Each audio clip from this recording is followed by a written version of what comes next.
Après l'éléphant, la panthère des neiges et le beluga, un nouveau spécimen est en train de rejoindre la famille des animaux en voie d'extinction, l'agriculteur. L'agriculteur, Homo agricola, est un animal terrestre tenace et travailleur. Il peuple la France depuis des millénaires.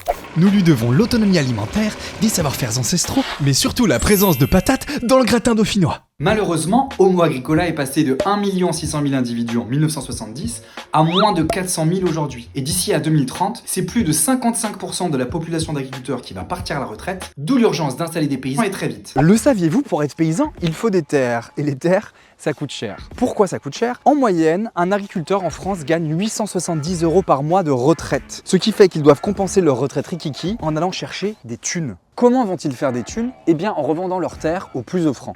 En effet, depuis que l'État s'est massivement désengagé des transactions agricoles, les agriculteurs revendent leurs terres. 1. À des agriculteurs plus gros qui veulent agrandir leur ferme pour faire plus de thunes. Ce qui est bien normal puisque leur retraite dépend de ces thunes. 2. À des groupes agro-industriels qui possèdent 14% de la surface agricole utile et qui veulent faire beaucoup de thunes. Et là, comme vous vous en doutez, ces thunes, c'est pas pour la retraite. Du coup, le prix des fermes s'envole et nos jeunes paysans qui rêvent de dorloter de l'agneau ou de bichonner de la carotte se heurtent à un mur appelé les thunes. En l'absence de politique publique complète et efficace, il existe des initiatives pour permettre aux nouveaux paysans d'accéder aux fermes et aux terres. Parmi elles, Ferme en Vie, qui permet à des agriculteurs de s'installer sur des fermes agroécologiques en finançant le foncier agricole. Rendez-vous sur le site de Ferme en Vie. Histoire que vous ne m'entendiez plus jamais dire